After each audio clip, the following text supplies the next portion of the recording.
Welcome to আর রান্নাঘর। বন্ধুরা, আজকের রেসিপি শীতকালের নতুন সবজি ফুলকপি আলু ভাজা।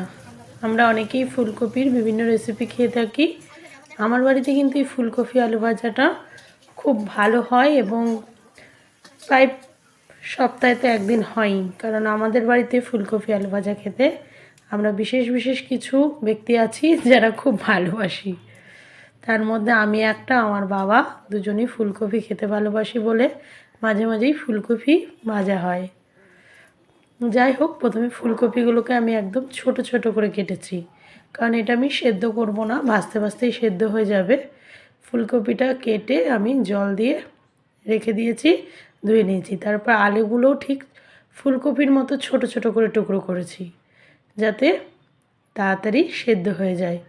কারণ যদি একটা ফুলকপি একরকম কাটি আর আলু যদি আলাদা কাটি, সেদ্ধ হতে একটু আলাদা আলাদা সময় যেহেতু নেয়, প্রত্যেকটা সবজির সেদ্ধ হওয়ার আলাদা টাইমিং আছে, তাহলে কিন্তু ঠিকঠাক সেদ্ধ হবে না।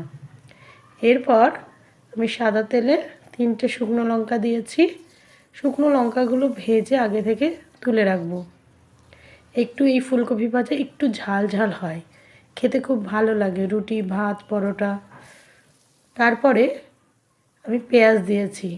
পেঁয়াজ যদি না খেতে চান একদম দেবেন না, তবে আমাদের যেহেতু কোনো নিরামিষ আমিষের ব্যাপার থাকে না, আমরা পেঁয়াজ প্রায় অনেক তরকারিতেই খাই। তো যাই হোক, পেঁয়াজ যদি না দিতে চান একদম দেবেন না। পেঁয়াজ দেওয়ার পর আমি আলু দিয়ে দিয়েছি। পেঁয়াজ আমি লাল করে আলু দিইনি, কাঁচা পেঁয়াজের সঙ্গে আলু দিয়েছি। লবণ, হলুদ আর সামান্য একটু জিরে গুঁড়ো দিয়ে আলু পেঁয়াজটাকে জাস্ট কিছুক্ষণ ভেজে নেওয়ার পর আমি ফুলকপিটা দিয়েছি। আপনারা চাইলে ফুলকপি আলু একসঙ্গে দিতে পারেন। আমার মা আবার যেমন করতো, ফুলকপিটা আগে ভেজে নিয়ে আলুটা ভাজতো। মাকে আমি দেখেছি এরকম করে ভাজতে। এবার সবার রান্না একটু আলাদা টেকনিক থাকে। আমার রান্নাটা একরকম, মায়ের রান্না একরকম, কিন্তু আমার মনে হয় যে সবার হাতের টেস্টও আলাদা। যাই হোক, যে শুকনো লঙ্কাটা ভেজে রেখেছিলাম সেটা আমি হাতে করে একটু গুঁড়িয়ে নিয়েছি। এবার ঢাকা দিলাম। ঢাকা দিয়ে মাঝে মাঝেই কিন্তু ঢাকা তুলে আমি শুধু নেড়ে দেব।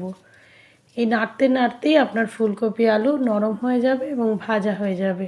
খুব সহজ একটা রেসিপি, কিন্তু খুব টেস্টি রেসিপি। আমি কিন্তু বারবার প্রায় মিনিট 10-15 এরকম নাড়াচাড়া করতে করতে দেখুন ফুলকপি আলু ভাজা একদম নরম হয়ে গেছে এবং একটু লেগে লেগে গেছে। এবার যে লঙ্কাটা আমি ম্যাশ করে রেখেছিলাম তার মধ্যে একটু লবণ দিলাম। লবণ দিয়ে একসঙ্গে দিয়ে এবার এটা আরও একবার মিনিট 2-3 আমি নেড়ে নেব।